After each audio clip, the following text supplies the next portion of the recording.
All right, the other game on Thursday night, this is a Conference USA matchup here. Sam Houston State and UTEP. We've got Sam Houston State, 10.5-point road favorites, 50.5 being the total here in this game. Of course, we just talked about it a moment ago. Just what a huge win that was for Sam Houston State against Texas State. But now here's that proverbial uh-oh spot where you're coming off a huge win like that, and now you're going on the road on a short week, although it's within the state still. El Paso, Texas, taking on UTEP. We'll see how it goes here for this Sam Houston team. And you got a UTEP team off a bye week. Now, the question is that going to matter? You're talking about a 0-4 UTEP team. They've only covered one number, and it was against Liberty on the road. They were 24-point dogs. They lost by 18. Here's the problem. They've lost every game by at least 10 points so far this season. So, yeah, they're getting 10.5. Is it enough? Because there's no doubt Sam Houston State's the better of these two teams. But last year, it was a close game. And, in fact, UTEP was a 3.5-point dog against Sam Houston State on the road and got the 37-34 win and outgained Sam Houston 428 to 354. Now, this was an interesting team to me, C-Mac, coming into the year, UTEP, because they bring in a head coach, Scotty Walden, first season, but he comes over from coaching Austin Peay in the FCS, and he brought over a lot of players from that Austin Peay football team.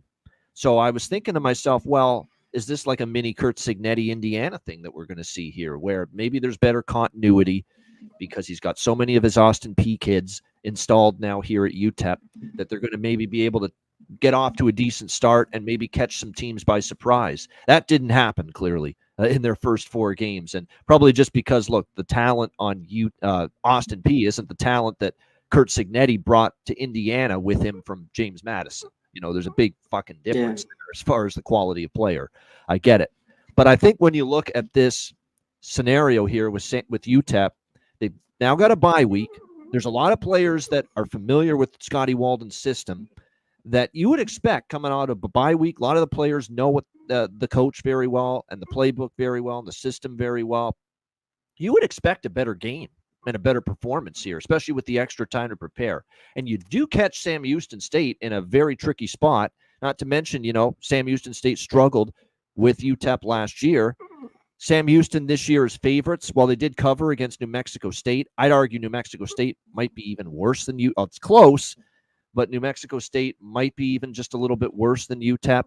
And they did cover as favorites at home against Hawaii.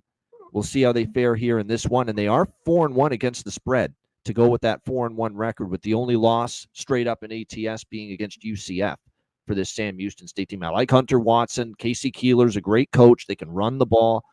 The concern, too, for UTEP is coming into this game Thursday night against Sam Houston State is this run defense, 223.5 rushing yards per game allowed, 128th in the country. It's the worst part of their defense, stopping the run. That's not where you want to be weak against this Sam Houston State ground game. So that's a huge concern for me.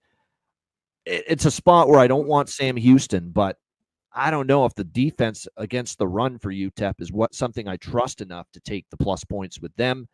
I would lean over here in this game. Sam Houston should be able to run the football against UTEP. You got to think and hope maybe that UTEP, with the extra time to prepare, especially gets the offense going a little bit. They are at home. And look, Sam Houston gave up 37 points to UTEP last year, and that was a really bad UTEP team in the final year of Dana Dimmel. You just got to hope Cade McConnell, starting quarterback with the bye week, he's in now, by the way, plays a little bit better here, get off the bye week. So I'd probably lean over before I take either side here with this one. C-Mac, what do you think? Sam Houston State, UTEP.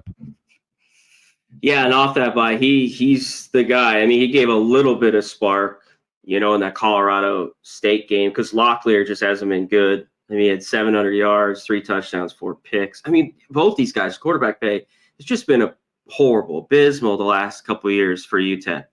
I mean, it's just really held them back, and it's been tough to watch. Two teams, you hit a little bit, ATS, different directions. Sam Houston 4-1. I want to be on them.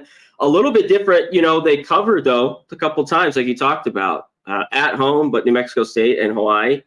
and New Mexico State laying 15, cover that number there. And they've just been great dating back to last year. If you look at everything, especially as a dog, really great. But, you know, the last 8, 7-1 as well. It's hard for me to just jump off, and they should just be able to run it. If they had 300 last week, this is one they could just run it. That's the only thing about the over. Maybe not. Sam Houston could just run here, kind of get a lead, and this game's a little bit similar to those 31-10, a tight game like that. Do you know what I mean, Vivanna? Where UTEP doesn't get much going on in this one, and I can't back them. I can't back a dog here at UTEP at all. So as much Sam Houston cash for me big, I'd lean their way a little bit, and I'd lean under here at right around 50. Yeah, it's just I get it. Really, really interesting spot here for Sam Houston. That was a big they lost to Southern Utah. I know. Man, good. Southern Utah is solid for who they are, but yeah. I mean, they were up 17-6 in the first half and just had a horrible second half. I mean, Liberty kind of messed around with them, 28-10. There's just UTEP's just, man, tough. Can they show anything off of the bye in this game? You know? Yeah. I think definitely that's going to be the interesting part with them. Can they take advantage of maybe a Sam Houston State team that's maybe in a little bit of a tricky spot, little lethargic coming off that big, huge win against Texas State?